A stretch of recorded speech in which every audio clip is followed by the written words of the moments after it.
Hey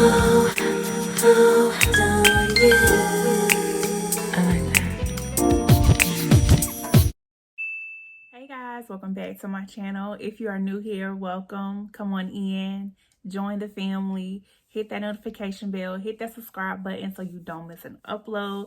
And if you're an oldie, welcome back, welcome back, welcome back, guys. Today we're doing a video with a soft neutral look, really not too much the eyes, just something really neutral, natural look.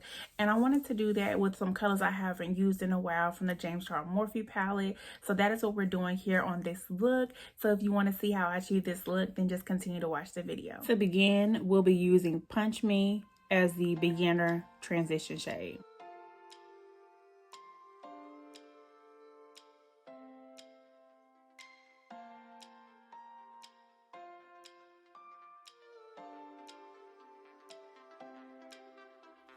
And I'm going to begin applying this in a C shape as I want to focus on the outer parts being a little bit more smokier, but when I get into the inner lid, having that soft, I'm going to use probably a glitter or shimmer shade, so I'll definitely do that. And also, y'all, disregard this. I don't know what happened.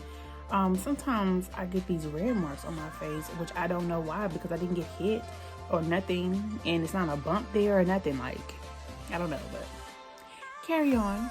Guys, I don't know why my lighting looks like this, because I don't look like this for real. Like, it's a little, everything is like, my brows are not this dark. I don't know why they look like this.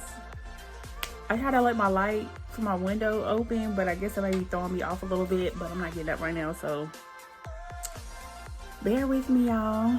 So next I'm going in with Marry Me from the James Charles Morphe palette, and now I'm going to go right after that Punch Me shade, and I'm going to transition to the Marry Me. So that is what you're about to see in the next step, and I'm actually going to use the same brush so that way it can kind of like help it blend out.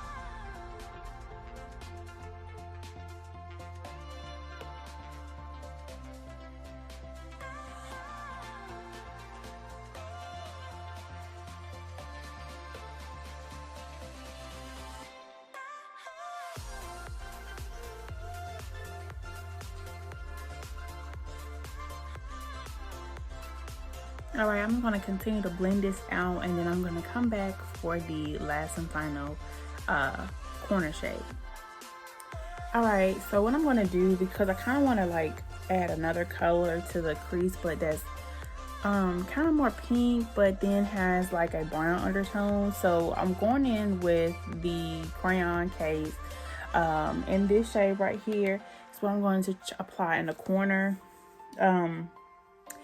I'm hoping that this does right, because y'all, like, the look I want is like really like soft but like seen, and I really feel like this may help the crease darken a little bit, but I almost feel like I should have reversed it and put Marry Me last and then another crease color to darken it. But we're going to just work with it and see how this turns out.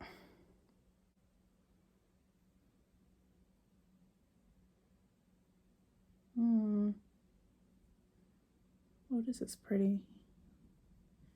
It's actually turned out good, because it's actually a little bit lighter, surprisingly. So it turned out great. Okay. I almost feel like I should have darkened the corner some more with Marry Me, and then come in with this color. Yeah, let's see how this looks with Marry Me on top, a little bit darker in the corner. And I'm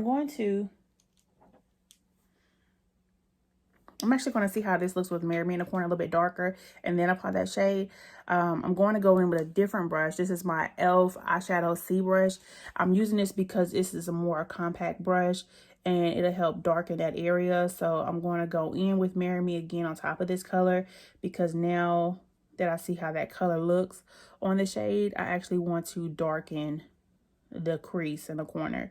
So I'm actually just trying to blend it out some more. And I'm actually going to go in with the brown.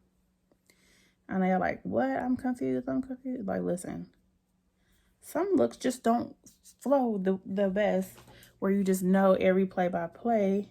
Sometimes you just got to do the look. I'm like, oh, this would be cute with some more brown. What's that piece? So I'm actually going to go in. I'm actually going to go in with the crayon case, and I'm actually going to go in with a little bit of this brown right here in the outer crease. Eyeshadow brush. Is it darkening it out?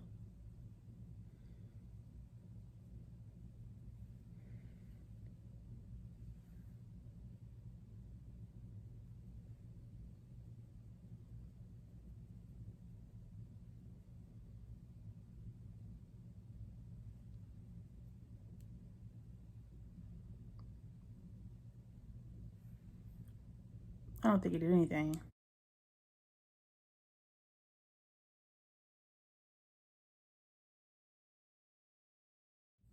All right, guys, so we're back. We got it. It's darker. I blended out everything. So what I ended up doing was going back into the James Charles Morphe palette and using No Beans to darken it out, and then just going back in to blend out those shades. I went back in to Punch Me and Marry Me and just blended those out to the transition to the arch of the brow. So now what I'm doing is I'm finally going in with the shade from the crayon case, and I'm going to use that shade now to basically get the center of my lid before we apply the shimmer.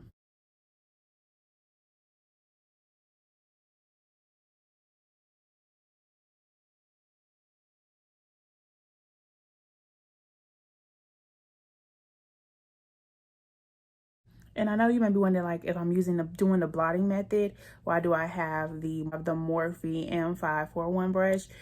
Because I'm going in with the blotting method, but I'm also blending it out, and I find that these like a brush with a more blended tip helps me blend out to the next transition shade. So that is why, even though I'm blotting, I have this brush, because it will help transition the shades. This looks so good. I don't know why my lighting is looking like this, but guys, it looks so good. It looks amazing. I love it. Can y'all tell how, like, I wish you could see, let me see. You see how, like, the transition of the shade is blending? You don't want your colors to be so blotty, but, like, I love how this color is, like, going from one to the other. This is really good. All right, guys, so now we are about to go in with the inner part of my lids, and we're going in with Canvas from the James Charles Morphe palette, and I'm going in with this brush. I do not have the name or the type of brush it is because I purchased it from my beauty supply store, but I'm going in with this flat round angle brush because it will help me apply the canvas in the inner of my lid, and it's more of a direct brush.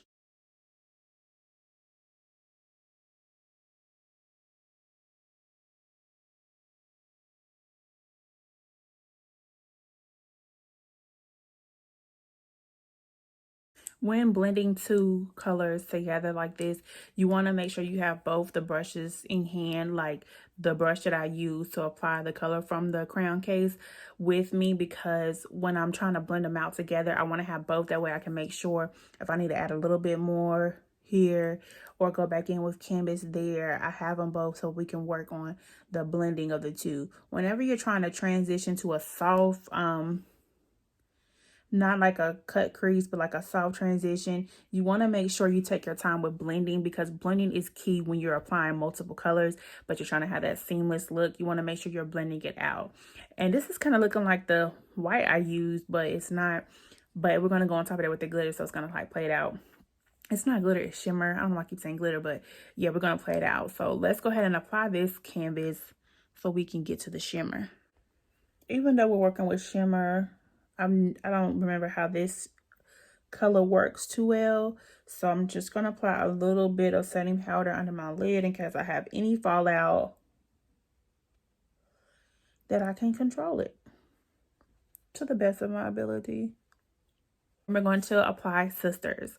Before we apply Sister to the lid, I want to make sure we're using the NYX glitter glue to apply it. I've seen this trick before where if you apply glitter glue or any type of glue adherence to your eyeshadow whenever you're applying shimmers or glitters, it helps the color pop and adhere more to the lid. So that's what I do. Even though I'm not using glitter, I still use glitter glue to use that to apply my shimmers.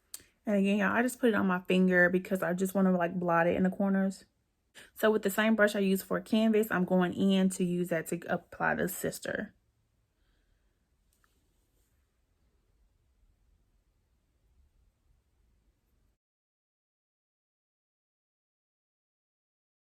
All right, y'all, so Sister is not looking like I thought it was going to be. I want it to be more like a pink undertone. It's giving me more white.